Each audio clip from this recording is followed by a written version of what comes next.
By one night 1092, just 23 years after its founding, Countrywide had become the largest origination of single-family mortgages in the country, using close to 3 billion in the mortgage that year alone, just as rising rates had crushed the S&Ls a decade before. So the falling interest rates now turbocharge countrywide growth.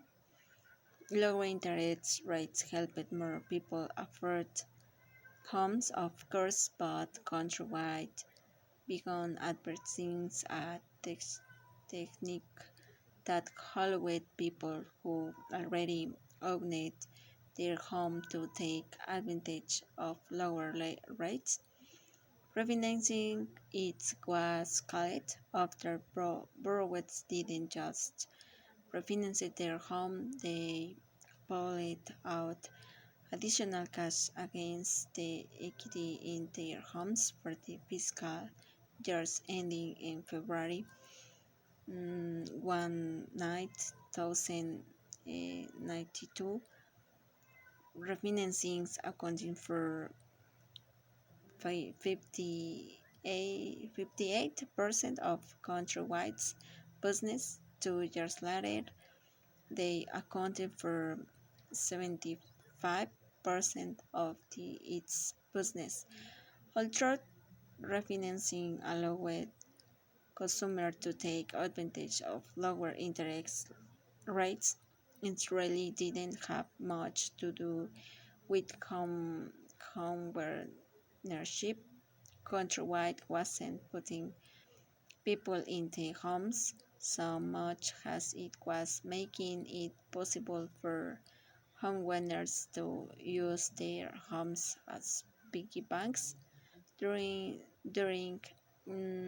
one ninety bueno, one night 1091 and one night 1092, Mozilla served as the chairman of the Mortgage Bankers Association. It was a sign that whatever lingering resentments Mozilla still felt, Countrywide was now party in growth. What everyone remembers about Mozilla was how passionate he was about the business, about its success. He cared deeply about every aspect. He wanted to know everything, had to know everything.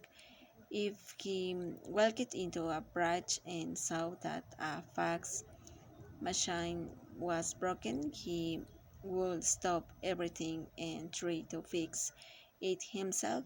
According to the American banker, the third Amazon, desperate to compete with Countrywide, commissioned a report on the company in the early in an effort to understand its secret sauce. Mozilla, the report concluded, was a hands-on manager totally consumed by the business, a perfectionist.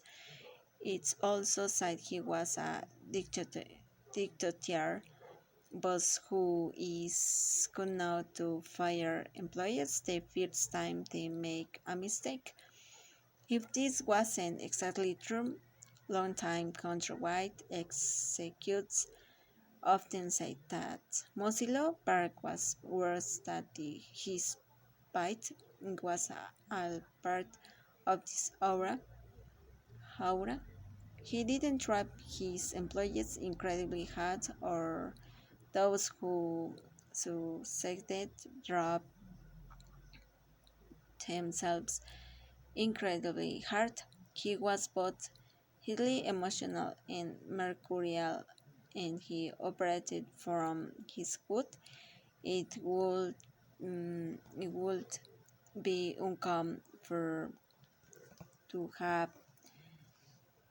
an allergic reaction to things, as a former executive puts it, before eventually coming around. He was perfectly capable of telling an employee that what he just said was the stupidest thing in the world. He expected those who worked for him to take whatever he dished out in the heat of the moment.